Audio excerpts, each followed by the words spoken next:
Chiara New Zealand, Chiara Brasil, Chiara Mundo. A minha convidada de hoje é muito especial porque ela tem bastante bagagem de conhecimento. Deixa eu te dar um exemplo. Ela é a primeira mulher especialista em inteligência na Nova Zelândia pela SAP. Ela também é certificada em modelagem de negócios Volt. Ela tem menos de 3 mil no mundo, olha só, gente. Ela é mestranda pela Unirio, formada na pós de inteligência nos negócios pela PUC-Rio e bacharel em TI pela UERJ.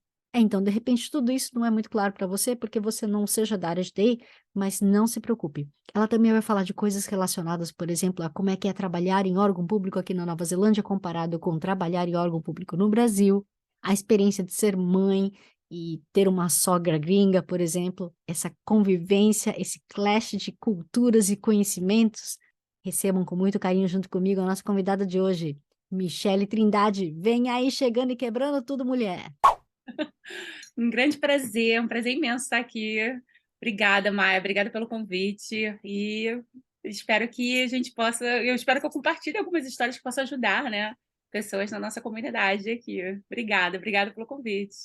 Gente, essa mulher é celebridade dentro da comunidade. Então, tenham essa oportunidade como assim uma coisa de ouro, porque ela tem bastante coisa legal para contar e dicas, porque a Michelle é aquele tipo de pessoa assim que não só thrive, né, tem o sucesso próprio, mas ela quer trazer outras pessoas junto com ela. Né? Ela Também. gosta de emanar coisas boas.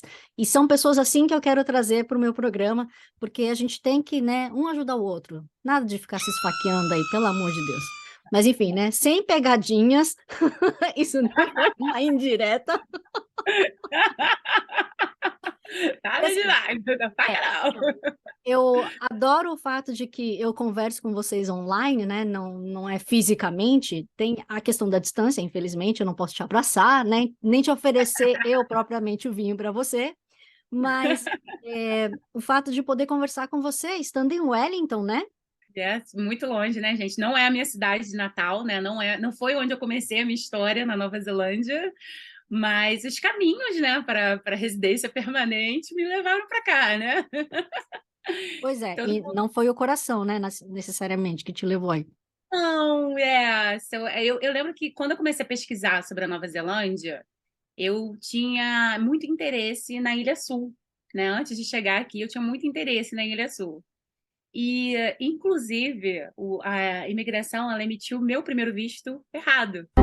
Deveria ser para Auckland, mas eles mandaram para Christchurch. E aí eu fiquei ilegal, mas não por minha causa, né? Foi por conta de um erro administrativo, né? Eles mandaram o primeiro visto, foi Christchurch. Eu era apaixonada por essas duas, eu estava entre essas duas. Nunca pensei que um dia eu fosse morar em Wellington, né? Estamos Mas como aqui. assim? Como assim? Não era um visto que você pode entrar na Nova Zelândia e good to go, assim, você vai em qualquer lugar? Não, então, eu comprei quando eu morava no Brasil, né, minha intenção era melhorar o meu inglês na minha área de atuação. Não, eu nunca pensei que eu teria residência permanente na Nova Zelândia, né? Então, eu viajei por diversos países de língua inglesa, inclusive a África do Sul, né? Eu morei na Tailândia em centros de mergulho ingleses para treinar o inglês. E aí, assim, nessas experiências, né, nessa volta ao mundo que eu tinha duas opções. Eu tinha um visto da Austrália, de turista, né? E estava pensando no que se seria. Estava entre Austrália e Nova Zelândia, porque eu sabia que Nova Zelândia, os brasileiros na época, não precisavam de visto. Então, eu comecei a estudar na Tailândia, né, com vários neozelandeses. Inclusive, eu tive um professor, né, de especialização de mergulho na Tailândia, que era neozelandês, e comecei também a estudar com australianos, né, além de pessoas assim de todo canto do mundo. Daí eu fiquei tão assim, achei os skills tão fofinhos, tão gente boa, que eu resolvi, optei pela Nova Zelândia. Aí eu apliquei, eu estava na Tailândia, eu apliquei para o diploma level 7. Eu não sei se isso existe ainda, era um visto de pós-graduação. Eu vim solteira, não vim com família, né? Que geralmente as pessoas que vêm com a família vêm para um level 8, um level 9, ou um level 10. Para quem está no Brasil não deve estar entendendo muito, mas o level 7 seria tipo uma pós-graduação no Brasil, entre a graduação e o mestrado. A gente aqui tem o level 7, que pode ser um diploma, pode ser graduação, acho que também tem um título de honra, né? Acho que tem uma coisa aí entre. E aí daí vem mestrado. É muito confuso. Não, mestrado é o 9, o 8 é o da honra, eu acho, e 10 é o doutorado. Então eu vim para fazer um ano de curso e, tipo, começar uma carreira internacional, né? Começar, porque era o que me pegava, eu não conseguia, sabe? Eu tinha que. Ah, você tem que ter o inglês, ainda mais na área que eu trabalho, você tem que entender o seu usuário, você tem que criar um rapport com o seu stakeholder. Então, você precisa de inglês, você precisa de habilidade, né? Eu não tinha nenhuma. Quando você fala na sua área e você fala em usuário, não é de droga, certo? Ah, não, gente, então, tinha uma piada, né, quando eu comecei na área, que eu falava assim, eu sou garota de programa. Oh, meu Deus. Isso já foi muito mal interpretado na comunidade brasileira, hein? Mas Piadinhas em. note, eu não tenho nada contra, mas lembrando que quem tem visto temporário, ou seja, de trabalho, né, de turista, não pode trabalhar nessa área, gente, não pode, né? Não, inclusive a prostituição ela é regulamentada na Nova Zelândia. Eu trabalho em um órgão que tem até um estudo publicado, né, sobre os efeitos e tal, sobre os impactos, né? Não, você tem que ter Nope. residência para trabalhar com prostituição. Mas agora eu sou garota de programa de computador. Programa de computador, tá? Então, eu sou especialista em inteligência nos negócios. O que eu faço eu vou para as empresas, né? Antes eu ia, né? Porque eu era consultora. Não sou mais consultora, agora eu sou cliente. Agora eu lido com os consultores. Bom, então eu vou eu ia para as empresas, né? E entender como os processos de negócios foram implementados lá, e aí começar a criar métricas, criar relatórios, né? Onde eles podem mensurar, né, a performance das áreas. Então, isso que eu faço. É muito, muito, muito experiência Ah, interessante. solitária. É, não, não, mas enfim. Ô, Michele, até onde eu sei, você é vascaína, não? Ih, vascaína, Então, posso dizer que é carioca. Não, eu sou carioca no exterior. Ah, não. Não, eu sou carioca no exterior. Eu sou do estado do Rio de Janeiro, mas carioca é Ok. a cidade do Rio. Hum. Eu morei no Rio por muitos anos, eu tenho experiências maravilhosas daquele lugar. Foi um lugar que eu cresci muito como pessoa, mas eu sou de São Gonçalo, é interior. Então eu sempre falo que eu sou carioca no exterior, então eu sou do interior do Rio, sou de São Gonçalo, mas é bem pertinho e tal, mas tem diferença, tem nomes assim, Casa de Maia, Casa da Maia. Então você tem essas diferenças, engraçado, meia hora de distância e as pessoas falam, tem umas diferenças, Ah, mas então, aqui no exterior, quando te perguntam de onde você é? Ah, do Brasil. Da onde do Brasil? Ah, do Rio, Carioca né? do exterior, gente. Então, carioca do exterior, não é? Que se o carioca, se eu falo que eu sou carioca, ele já. Carioca, olha, de São Gonçalo. Eu falo, tá bom, de São Gonçalo. Mas, ô Michele, Brasil, entendo, Rio de Janeiro tem os prós e contras, né? É uma terra linda, maravilhosa, né? Tanta É, gente que se apaixona por lá. saudade. Mas acredito então que por questões de oportunidade mesmo, que você queria melhorar, e aí que você foi para o exterior, né? Não, não, aí que tá. Taca, coisa assim. Na verdade, eu fui pro exterior para tirar umas férias. Ah, Porque eu não tinha uma situação ruim no Brasil. É, no Brasil, eu trabalhei como consultora para grandes empresas. Eu trabalhava para uma consultoria norte-americana. Trabalhei no Rio, São Paulo, trabalhei no Recife. Fui professora substituta da UERJ, da UF, são universidades estaduais e federais, universidade estadual, federal. Então, eu trabalhava com muitos projetos. Eu trabalho com uma ferramenta alemã chamada. Trabalhava com uma ferramenta alemã chamada SAP, que foi o que me deu suporte para o meu visto aqui, né, na Nova Zelândia, né? O de permanência. Foi o que abriu as portas de eu começar a trabalhar no governo na Nova Zelândia, foi o SAP. Não, eu ganhava bem, ganhava muito bem, vivia a vida, era uma solteira feliz, festeira, não era casada, não tinha filho, não tinha nada. Tem que aproveitar mesmo, né? Então, eu não pensava, eu tinha um plano de continuar, porque assim, o que eu queria melhorar o inglês, mas eu queria voltar para o Brasil. Hoje eu acho que eu não voltaria mais para o Rio, porque eu sei que a economia no Rio não está mais como de quando eu saí, né? Eu saí do Rio na época das Olimpíadas. Trabalhei nas Olimpíadas, né? Eu sou voluntária sempre, gente. Eu sou sempre voluntária. Trabalhei nas Paralimpíadas, dei entrevista pro Comitê Olímpico, né, brasileiro, COB, tem um monte de coisa. Mas não, eu sei que hoje eu sei, eu vivo nesse dilema, né? Que eu acho que eu não vou viver, vivo num limbo da saudade, né? Eu costumo dizer isso. Eu sinto falta de um Rio de Janeiro que eu acho que não vai existir mais. E que não cabe mais aquele estilo de vida no meu estilo atual, né? Que é mãe, que tem uma família, entendeu? Eu acho que eu teria outras preocupações. Eu não moraria nos mesmos bairros, porque eu morava na Lapa, no Rio de Janeiro. Era um bairro maravilhoso, mas eu não sei se eu criaria uma criança na Lapa, entendeu? Não é por conta da Lapa, acho que é por falta da estrutura, sabe? De um playground, de ter uma casa.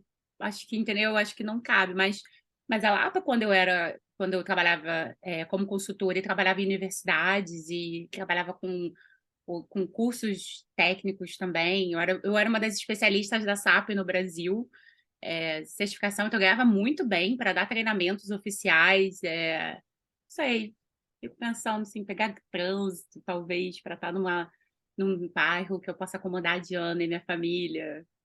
E eu não gosto de pegar trânsito. Aqui em Wellington eu moro do lado da Beehive, eu vou andando para o trabalho.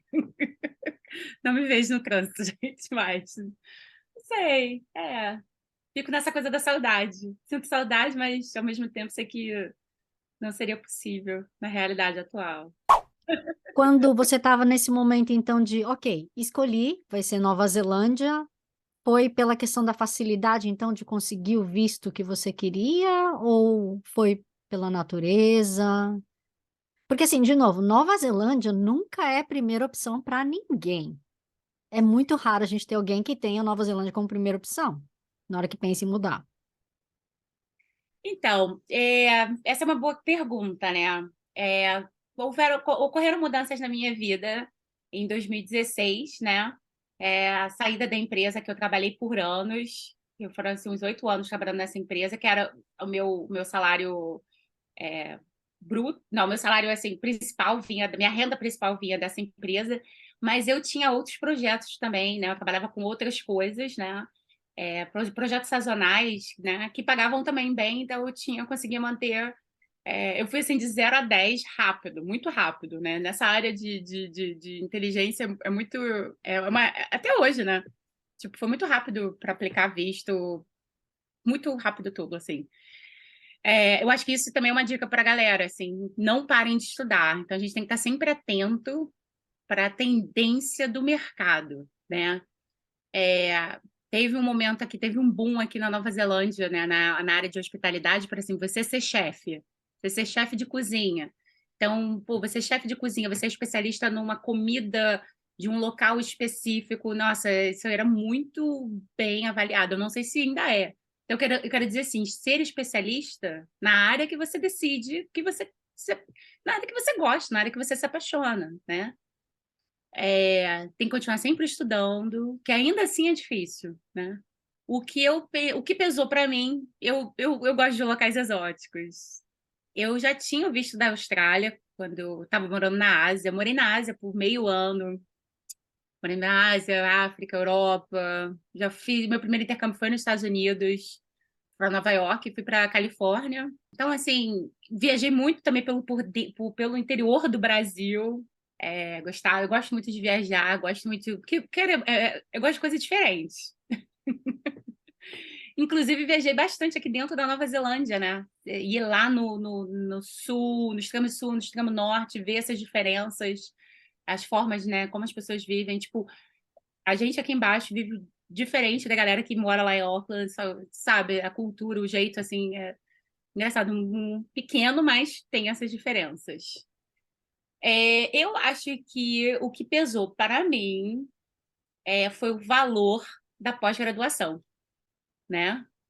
Foi o valor da pós-graduação e o custo-benefício, né? O que que vinha. Então, o valor da pós-graduação é uma coisa que eu não levei muito. Eu sabia que era caro, mas hoje em dia está bem, né, complicado, que é o custo de vida.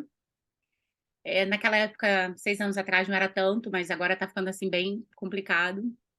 Teve uma coisa que eu não levei em consideração, porque eu sei que as pessoas acham que o da Austrália é mais difícil, mas depende muito da sua situação. Eu tinha pontos para aplicar para uma residência se eu melhorasse o meu inglês. Então, eu não tinha pontos assim na comunicação, mas eu tinha pontos técnicos, a necessidade de profissionais com esse skill aqui no país, mas não tinha o inglês, que, pô, totalmente aceitável para minha geração, né? A galera de 40, a gente, cara, na faculdade que eu fui ver YouTube, né? A gente não tinha essa facilidade de aprender.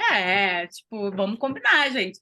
E era caríssimo. Eu lembro que eu passei no vestibular, fui para uma faculdade pública, consegui um estágio, na época, meu primeiro estágio no jornal o Globo. Depois eu fui para uma empresa americana, uma consultoria americana, daí eles pagavam meu curso de inglês. Porque eu não tinha condições, era caríssimo. E se você falar isso hoje para as pessoas vão ficar assim, mas por que você pagava um curso de inglês? Tem inglês, né? Hoje em dia. Então, eu acho que o primeiro foi o que me trouxe para Nova Zelândia, para analisar no mercado, foi o valor da especialização, né, que eu queria, apesar de ter mestrado, de ter, tá assim, pô, ter sido mestranda no Brasil na área de informática, numa federal, ser professora substituta numa federal e numa estadual, né, foram universidades que eu estudei, apesar desse passo, eu achava que seria muito interessante estudar, entender a cultura local, né? Como é trabalhar em inglês para ter êxito. Que foi assim que aconteceu. Tipo, eu fiquei um ano estudando. Cara, um mês depois, quando eu peguei meu diploma, foi muito rápido. Eu peguei o post-study visa, eu peguei o diploma. Eu estava grávida de 7 meses. Eu consegui emprego grávida de 7 meses. E foi assim minha carreira profissional aqui na Nova Zelândia. Então, outra coisa que me trouxe também para cá foi a questão da permeabilidade do mercado. Você tem muitas oportunidades, né? Você começa aqui, não é uma coisa comum na sociedade neozelandesa. Geralmente o kiwi, ele não tem ele não muda, né? Tem essa mobilidade dentro da carreira, mas o imigrante tem, porque o imigrante ele vem ele já tem experiência na área, às vezes até em outros países. E aí, ele só precisa o quê? Ele só precisa melhorar a comunicação dele. Active and listen, ter aquela paciência, entender o que é isso que eles estão falando, né? E daí rápido você já começa a você. E as pessoas aqui começam a vida, tipo, isso também foi um fator importante, pô, eu tava com 34, 35, né? Então eu queria ir para um local que eu fosse estudar e teria pelo menos oportunidade de trabalhar um pouco, e aí eu poderia voltar para o Brasil e negociar isso, né? Mas isso nem aconteceu, acabou que a vida me levou para outros caminhos, né? Numa coisa que acho que o que você quer dizer, na verdade, a gente sente na pele, né? Por exemplo, participar num processo seletivo no Brasil, quando você começa a passar dos 40, as Então, pessoas te olham com uma cara assim do tipo, ou se é que te chamam, né? Eles veem que você já tem, sei lá, 20 anos no mercado, a pessoa vai falar assim, mano, não vou chamar, porque deve ser velho, né? Eles só querem é, jovens. O mercado brasileiro é cruel. eu acho muito cruel. Mas Então, então me conta, que emprego é esse que você conseguiu estando gravidíssima de 7º mês? nossa gravidez para mim é uma época complicada, né? Porque eu que sempre tive o controle de tudo, planejava tudo, de repente, eu tenho dificuldade para engravidar, né? Então foi uma coisa engraçada, que eu lembro que eu senti umas dores pélvicas e nós fomos na doutora Estela, lá em Auckland, brasileira.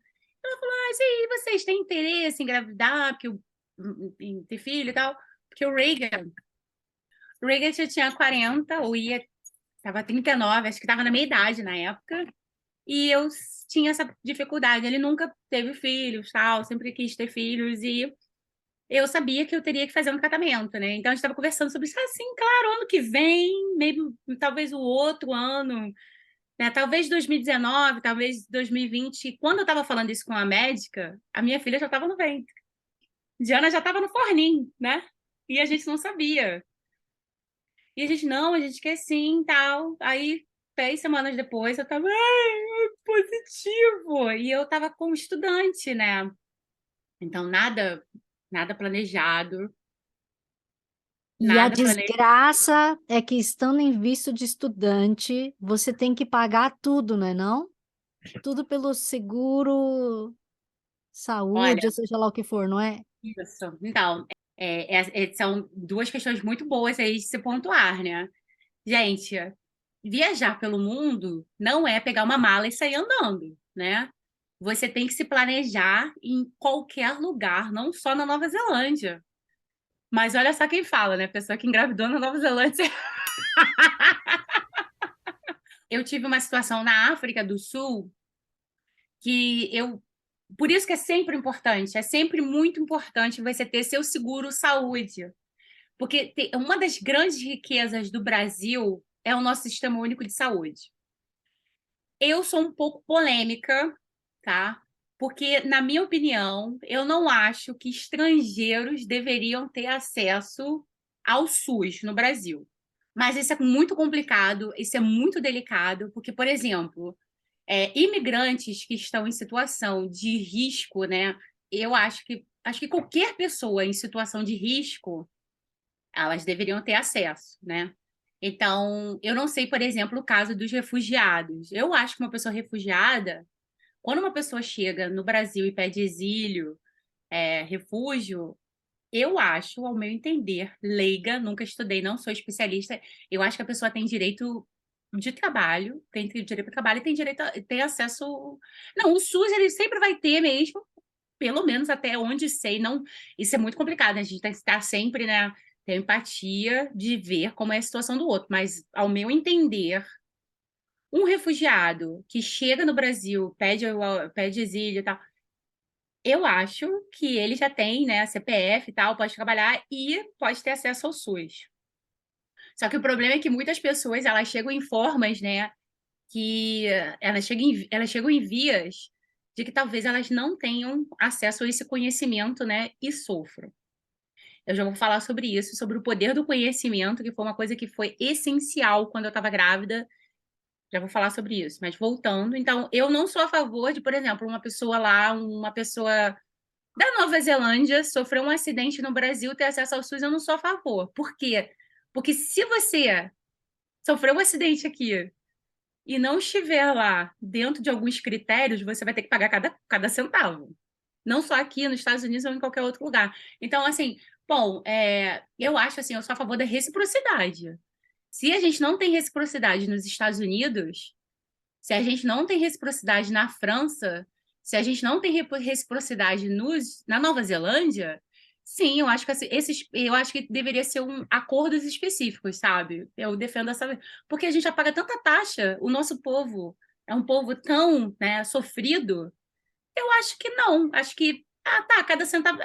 Mas, cara, tem gente que ganha em dólar, sei lá, eu acho que comparar, entendeu? Colocar mais essa carga. Não é muito. O número de estrangeiros que usam o Sistema Único de Saúde do Brasil, assim, não é tão grande, mas eu acho considerável, né? Acho uma coisa que. Porque se fosse aqui, não daria. E aí eu vou falar sobre isso. Que eu acho, assim, eu acho que a gente tem que trabalhar essa reciprocidade, né? Se no Brasil a gente tem você recebe qualquer pessoa, né? Independente se é brasileiro ou não. Infelizmente, quando a gente viaja, quando a gente vai para fora, a gente não tem essa mesma reciprocidade nos sistemas de saúde. Então, quando eu fui para os Estados Unidos, eu tinha lá o meu seguro, tinha tudo direitinho, né? Quando eu fui para a África, tive meu seguro e usei meu seguro, porque eu... Sabe quando você dá uma pinçada na lombar? Eu dei uma pinçada na lombar durante um safari. Aí Ai, eu fui parar no hospital. Eu sou a cagada do rolê. Fui parar no hospital na África do Sul e eu falei, nossa, mais top. Assim, achei muito interessante os processos, né? Fui parar, dei uma pinçada na lombar, e aí a gente estava naquela coisa, assim, eu tinha que rever o que eu estava tomando, né, para dor e tal, porque eu ia pegar um voo, acho que 1 ou 2 dias depois, então eu falei, não, eu liguei para a empresa de seguros, era uma empresa, o nome era Allianz, eu usei na maior parte dos países que eu visitei, eu usei essa Allianz, e eu sempre fui muito. Exceto a Nova Zelândia. Nova Zelândia eu usei uma outra lá que foi indicada pela escola e eu achei terrível. Mas a Allianz, eu já ligava para a Allianz, como teve o acidente na África do Sul, eles já me levaram e falaram: você vai para esse hospital em tal lugar em Johannesburg. E eu cheguei lá, eu já fui atendida, foi tudo muito rápido e tal. Aí eu usei. Não usei seguro quando fui para a Europa, mas aí também Europa, assim, cara, eu fui para a República Tcheca. Pessoa, né? A galera vai lá para Paris, a galera vai lá para República Tcheca. Aí, na Ásia, eu usei a Allianz de novo, e na Ásia eu tive uma alteração hormonal que eu não tinha período. Acho que por causa do jet lag, porque, gente, é uma coisa muito absurda, né? Eu cheguei lá na Tailândia no meu aniversário de 2016, 22 de novembro de 2016. Meu aniversário, que sei o quê. Eu não tive períodos, né? Então, tipo, quando eu fui ter, eu tive muita dor, comecei a passar muito mal. E aí eu fui na clínica da ilha. Eu morava numa ilha, gente. Aí eu falei, não, tá passando mal. A médica falou, não, você vai ter que ir para o hospital referência, o hospital principal. Aí eu tive que viajar quase 3 horas para outra ilha. nossa. Muito doido. Pega a balsa, sai disso aqui, cruza a ilha toda e não sei o quê, vai para o hospital, aí faz exames, né? Tudo também pelo convênio também, pela Aliança. Então, assim, eu sempre fui muito bem, eu nunca tive problema. Mas outro problema também que eu tive foi na Índia. Aí já não tinha convênio. Eu tive um acidente no barco, não tinha convênio. Aí já começa a ver, né? Na hora que você tem convênio, você liga, ele já fala, você vai nesse endereço. Aí você faz, se pagar, se bobear, paga até o Uber para você chegar nesse endereço. Aí, no caso da Índia, eu já não estava, né? Eu não tinha cobertura da Índia, eu tinha cobertura da Tailândia, né? Na Tailândia, eu tive realmente um problema com períodos, assim, com dores, assim. Então, foi uma coisa que eu fiquei no hospital, né, um tempo, 1 ou 2 dias, não lembro. Já na Índia, eu sofri um acidente num barco, me machuquei e virou um abscesso, é uma coisa, porque eu na Tailândia eu vivia de biquíni, né? Mas eu vivia assim, né? Vivia o dia inteiro com a perna de fora. Aí na Índia, quando eu fui para a Índia, eu estava no inverno, né? Então já botei calça e já esquenta. Então foi assim, eu tive um acidente num barco na Tailândia e embarquei para a Índia 1 ou 2 dias depois.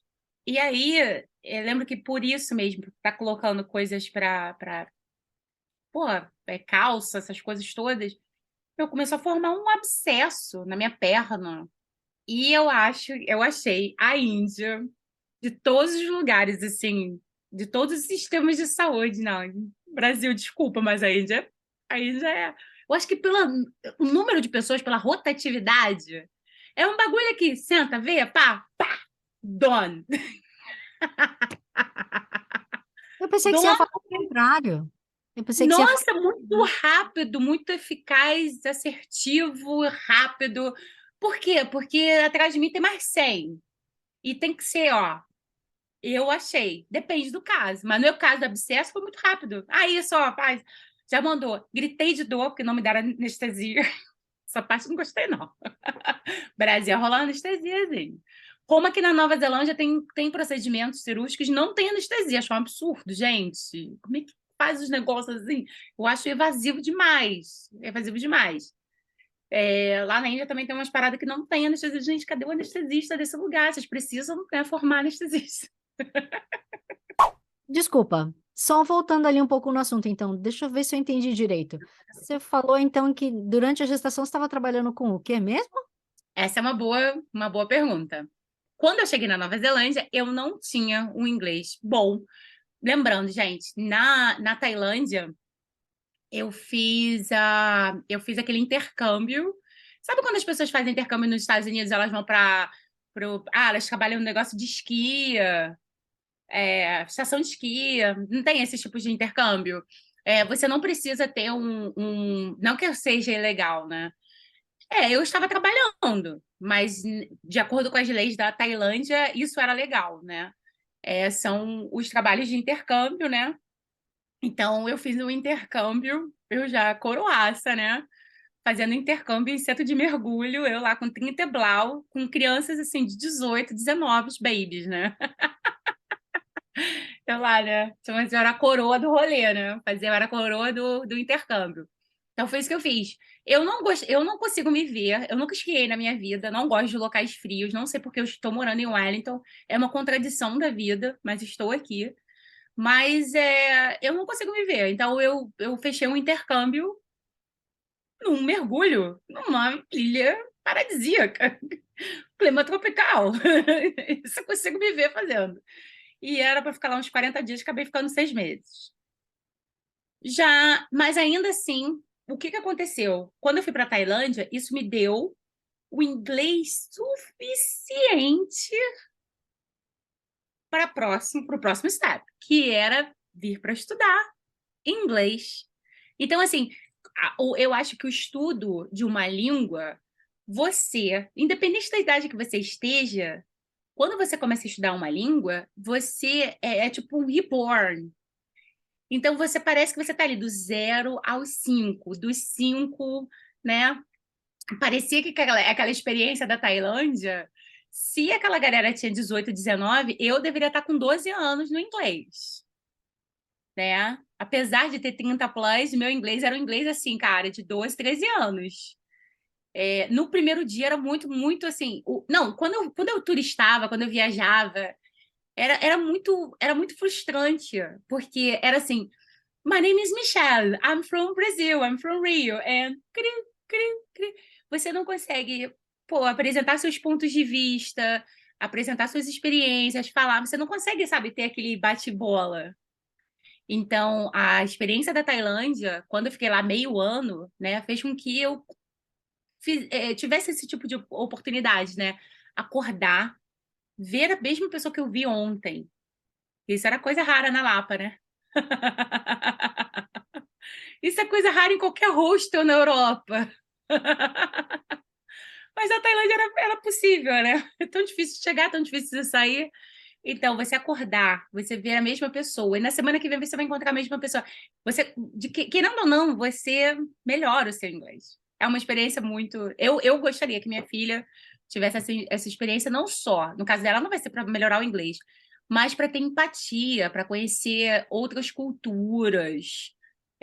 Eu conheci um cara das colinas de Golã, na Tailândia, gente. Onde é que você vê isso? Só no livro de geografia. Isso do ano de 2000, que acho que nem sei se ainda tem mais. Tem outras coisas nos tópicos mais hot. A colina de Golã, a gente nunca pensei que eu fosse com o cara do Alasca. Eu falei, ó, primeiro, eu não vou no Alasca, tá? Se a gente, o prazer de conhecer aqui, porque eu não sei onde isso aconteceria, que eu não iria te conhecer nunca, assim, ao redor do mundo, ser muito, muito frio. Então é isso. Então, essa experiência da Tailândia foi muito legal. E aí, qual é o próximo passo? Quando você está nessa jornada do aprendizado de uma língua. Pode ser muito arcaico para pessoas mais novas, mas para a galera da minha geração, aprender o inglês é sim uma jornada, ainda é uma jornada. A estrutura das palavras são diferentes, você não dá só para você traduzir. Eu lembro de uma situação, eu tive um gerente argentino, né? E ele era o meu gerente na consultoria, que eu já vou chegar nesse ponto da gravidez. Ele era o meu gerente na consultoria. Ele falou pro diretor da consultoria, falou, olha, eu gosto daquela menina, né? Aquela menina lá que tá em casa com o bebê, eu gosto dela. pô, ele tava vendo valor em mim, ele sabia que eu era boa tecnicamente para assumir um projeto dentro de um cliente na Nova Zelândia, porque até então eu só estava com clientes alemães. Aí ele falou, não, ela tem futuro, ela é boa, apesar dela cometer umas gafes no inglês, e tal, ela é boa, aposto nela.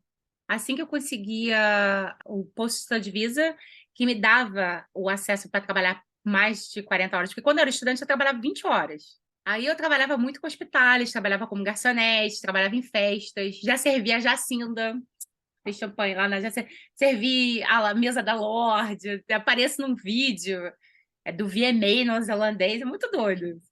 Mas quando eu consigo trabalhar com TI, eu não consigo trabalhar full time ainda, porque as pessoas tinham medo de, mas você vai ter um bebê. Mas eu não sei se você vai voltar depois da licença maternidade. Mas eu não quero pagar sua licença maternidade. Mas aí tinha uma coisa que o governo, né? Se você tinha uma regra na minha época que se você trabalhasse pelo menos 10 horas por semana, num período de 26 semanas, dentro das 52 semanas, né? Para trás, a partir do seu due date, a partir da data, da suposta data de nascimento do seu bebê, você tem acesso, você tinha acesso ao auxílio maternidade. E eu quero agradecer muito. Eu não tenho, não sei se eu posso falar o nome dela, mas eu quero agradecer muito a gerente brasileira da empresa de hospitality que eu trabalhava na época, que ela tentava o máximo me colocar em shifts não evasivos que eu grávida dava para fazer e eu fui levando até quase ter a bebê, até quase 9 meses de gravidez. Foi uma ajuda muito grande, porque quando eu consegui o emprego, com 7 meses de gravidez, eles falaram assim, também não vou te colocar full time. Então ficava assim, eu ficava part-time nesse emprego, e aí essa gerente de hospitalidade brasileira, ela me ajudava a cobrir as despesas, né, com me dando shifts até, acho que 38 semanas de gravidez, assim, para eu poder conseguir atingir o threshold de conseguir pegar minha maternidade, porque sem isso eu não iria conseguir, porque era um contrato temporário na empresa alemã. E aí, depois, quando você finalmente conseguiu esse emprego na área de TI, estando gravidíssima, Uhum. foi fácil lidar com os clientes? Porque por mais que seja Alemanha, mas aí você não fala alemão, certo? E aí, com o inglês, já estava bom ou ainda estava sofrível? Quando eu consegui essa oportunidade, acho que era setembro de 2018, já morava mais de um ano na Nova Zelândia, agosto, setembro, estava bem perto, assim, a Diana ia nascer em novembro, uma coisa assim, muito rápida, assim. Já estava com uma barriguinha, já dava para ver, né? Eu lembro que eu fui na entrevista, eu grávida, aí o dono, o diretor da empresa ficou tão interessado, falou, não, você pode vir aqui em Hamilton, vem aqui com o seu companheiro, a gente faz num sábado. E eu fui, né, com um taierzinho e tal, a barriguinha, e ele falou por 2 horas, que não sei o quê, porque eu adoro, você tem uns conhecimentos técnicos, ele é alemão, e ele é um especialista, ele está há muitos anos nessa área de SAP. Nossa, eu fiquei impressionada com o seu currículo, com as suas certificações, papapá, papapá, papapá. Ele falava. E no final eu falei para ele assim: olha, eu não sei se você percebeu, mas eu estou grávida. Ele queria que eu mudasse para Hamilton. E eu falei: não, não vou mudar para Hamilton, a gente, né, tá lá em Auckland e tal. E aí ele falou: não, então eu vou tentar, para você ver como que era, quão qualificada eu era. Então, eu vou tentar isso, eu vou tentar com você em Auckland, você não precisa mudar para cá. E eu fui eu acho que fui a primeira funcionária dele que ele contratou que nunca passou por Hamilton, né? Que fez treinamento em Hamilton, ficava só em Auckland mesmo, no trabalho remoto. Comecei a fazer isso na Alemanha. E aí, na Alemanha, eu estava aqui na Nova Zelândia, né? Não falava alemão, eu botava o Google Translate, aí tinha umas coisas, né? Se eu escrevesse em português, eu tinha que escrever em português para o inglês, do inglês para o alemão. Porque se eu fizesse do português para o alemão, dava problema, minha filha, olha, dava problemas seríssimos. E às vezes eu mandava até para o diretor da empresa dar uma revisada antes de eu mandar para o cliente.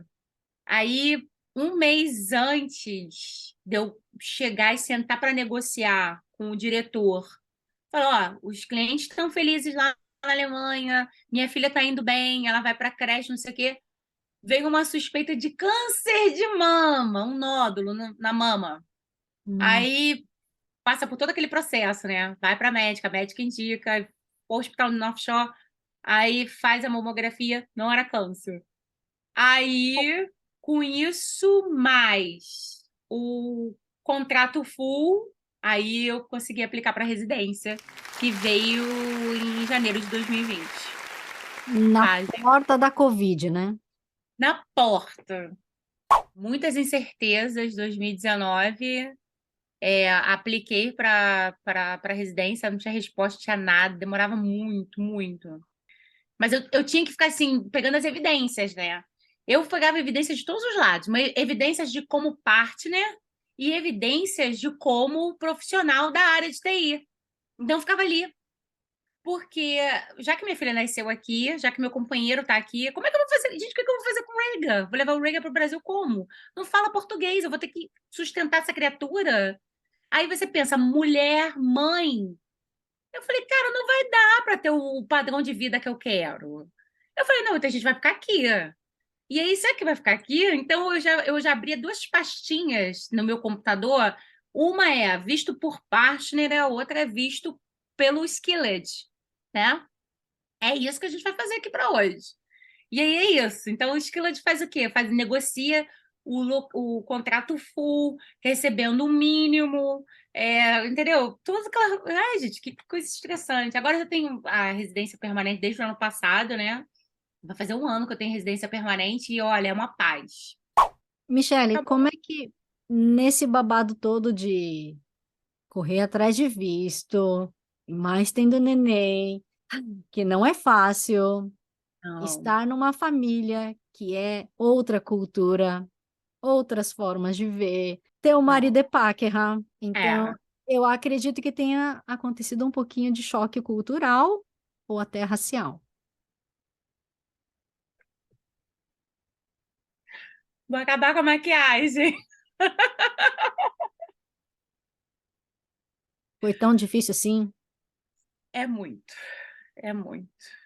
É muito difícil. É uma coisa que nem terapia, nem remedinho, nada. Porque esses backlashes de você criar uma família multicultural, ai, então, né? Então eu venho, eu venho de uma história fácil, né, gente? Tava lá no Tinder rolando, tal, não sei o que, conheci o cara, que legal, esse cara é bom legal. Aí, então, né? Eu acho, eu tenho muita sorte de encontrar uma pessoa como meu companheiro, assim.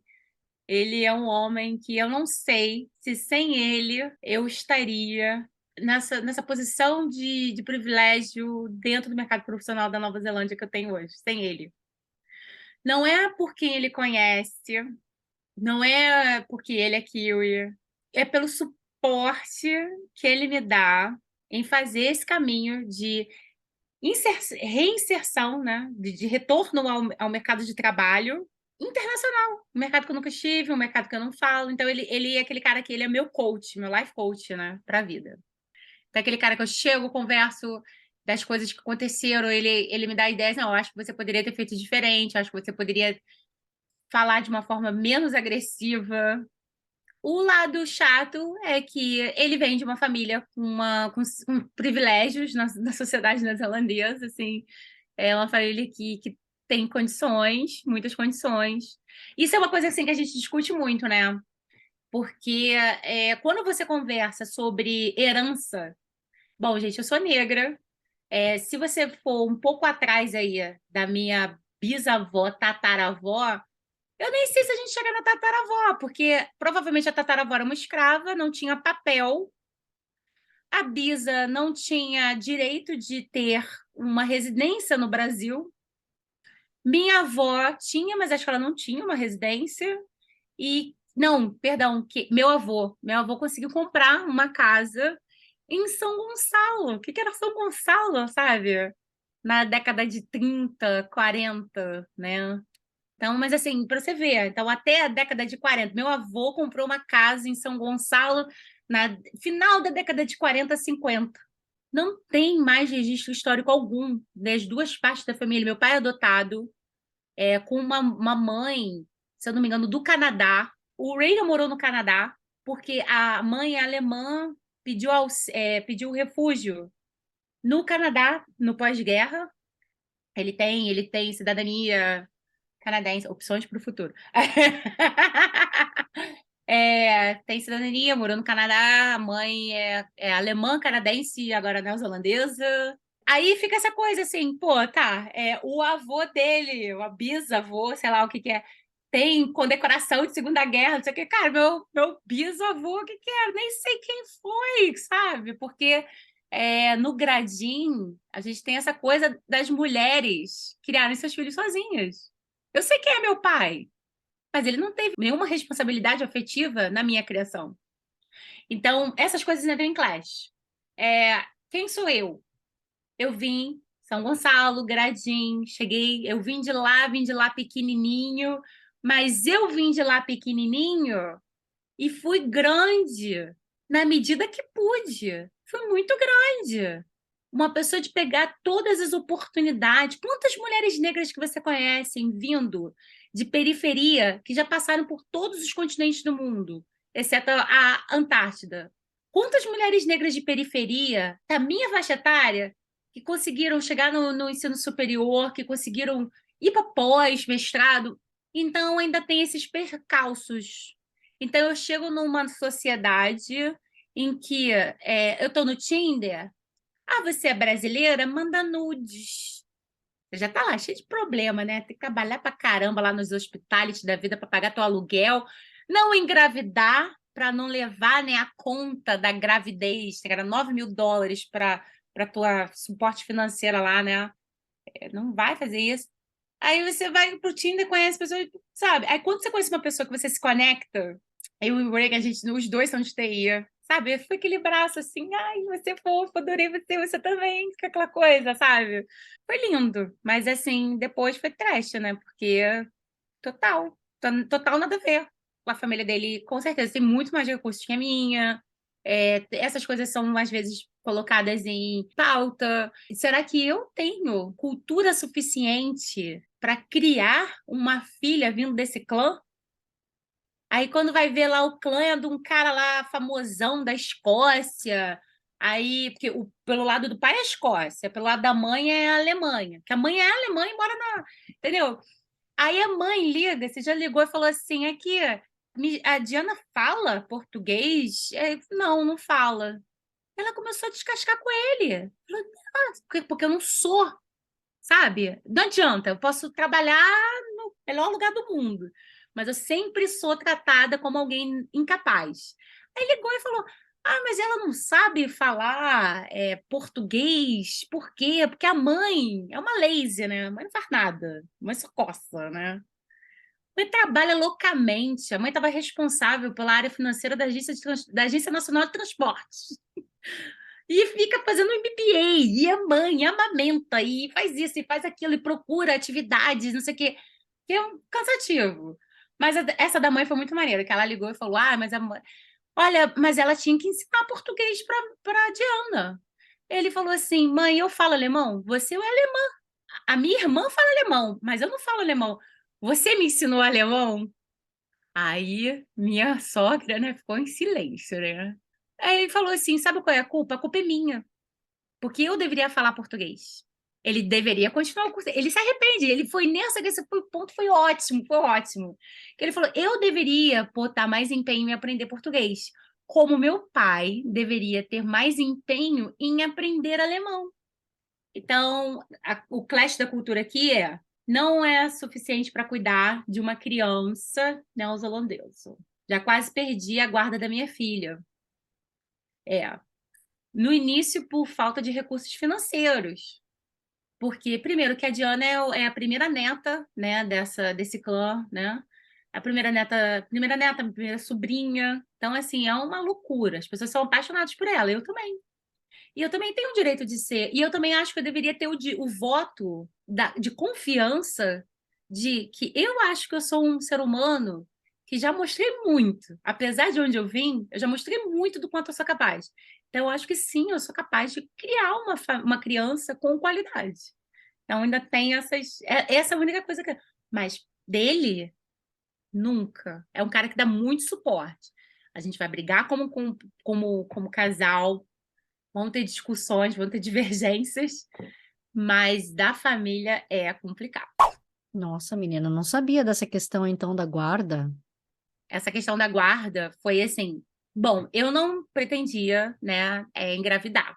E não pretendia engravidar de uma pessoa que foi deserdada da família, né? Então não tem nenhuma ajuda financeira da família, nenhuma. Foi totalmente assim, exclusa da parte financeira, tá? Não está dentro do trust account da família mais. Quando ele apareceu comigo no jantar da família, já acabou ali, entendeu?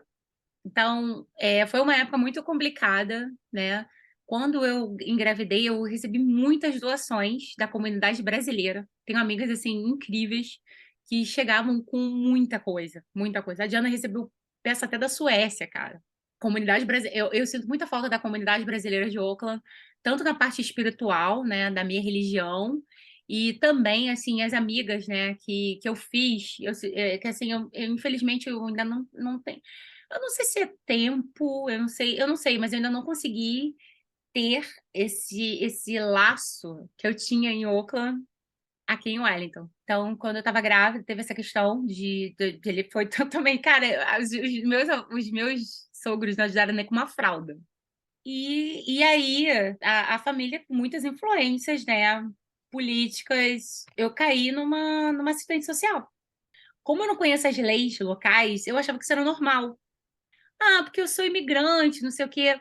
Não, eu tive assistente social até os 6 meses da Diana. E eu tenho uma carta que eu anexei para o meu processo de visto, falando sobre da assistente social. Porque tinha uma assistente social, cara. E ela, você sabe quando eu me liguei que era uma assistente social? Quando a gente recebeu aquela cesta básica no Natal. E eu falei, cara, que isso?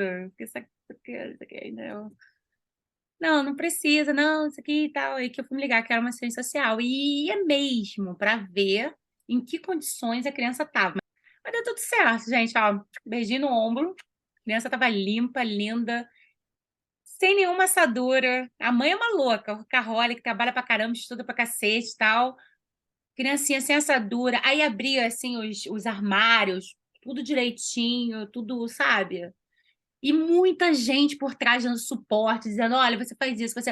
Olha, eu não sei, é uma comunidade. Eu sinto falta, sinto falta. E eu não tive a minha mãe aqui, né? Minha mãe não pega avião, tem medo de pegar avião. Não ia vir aqui, não ia vir. Não vou, não vou, não vou, não vou, não vou. E isso foi me dando mais desespero, porque eu não tinha suporte da minha sogra, que a criança foi deserdada aqui, né? A pessoa que foi deserdada. E quanto mais se aproximava do dia do parto da Diana, mais eu me sentia só, mais eu ficava mais desesperada. E eu ficava assim pro Reagan: "Oh, mas eu não sou boa com boneca. Eu não sei se eu vou ser boa com uma criança. Olha só, os pós-parto, as depressão pós-parto já dando sinais, né? Ah, mas eu não sei, eu não sabia cuidar de boneca. Já ia acabar, né? Se eu não tivesse suporte, ia acabar matando a criança, né? Aí o Reagan falou: não, a gente vai cuidar, todo mundo vai cuidar, não sei o quê. Mas todo dia, assim, durante todo o meu pós-parto, é isso que fala? Como é que não? Puerpério? Sempre tinham pessoas para ajudar, sempre tinham, sabe, amigos todo o tempo. E assim, eu sou muito, muito grata por isso, né?